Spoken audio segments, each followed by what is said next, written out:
Hey there, it's Mark Weiss. It is, as I'm recording this, May 16, 2023. Yesterday, May 15th, Envision Healthcare and hundreds of its related entities, its affiliates, including AmSurge and apparently all of the AmSurge entities, have filed Chapter 11, a reorganization, a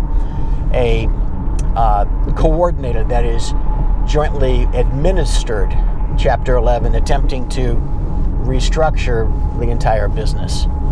Certainly, its corporate owner, KKR, the giant private equity and other investment firm, is set to lose its entire investment, billions and billions of dollars in the business. And it is, according to the bankruptcy filing, looking to find a wholesale buyer, in other words, an entity to take over its entire AmSurge division with its 250 or more ambulatory surgery center affiliates. Additionally, Envision is in a number of physician specialties, including notably anesthesia.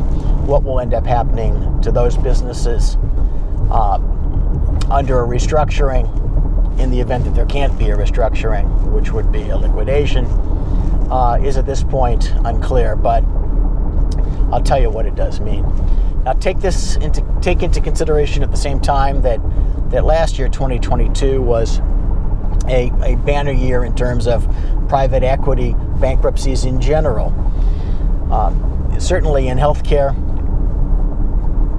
the push by the large payers to ratchet down, and in some cases to ratchet out of network due to a No Surprises Act, sort of fallout, has had a tremendous impact on medical groups of all sorts, but certainly on some of the large and highly leveraged deals. You know, private equity, the term private equity is a bit of a misnomer. Private equity doesn't in general use equity to buy.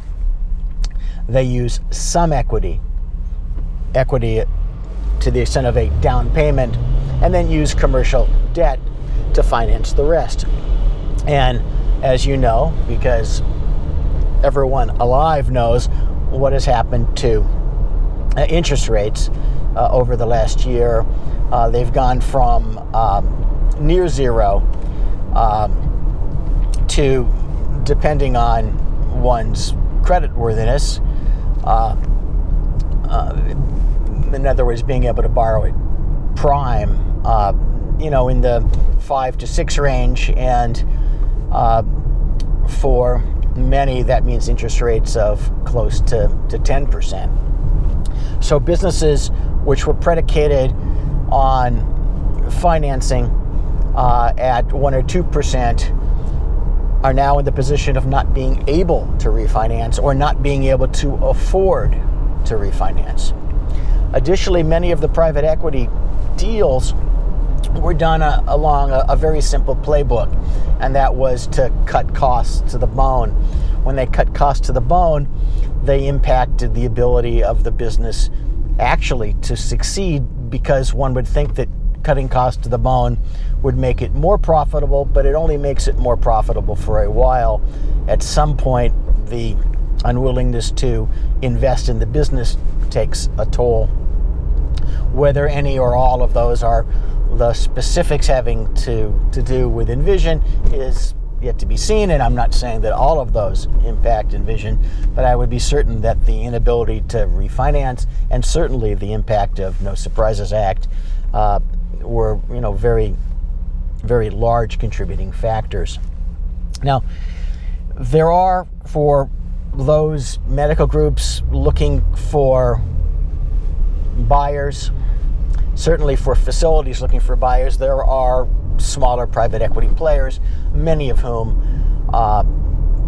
play from the same playbook, and many of whom are facing or will soon be facing the same pressure, and are probably not ideal partners There are other investors which are by no means private equity. They are private investors, but not private equity, a very different playbook.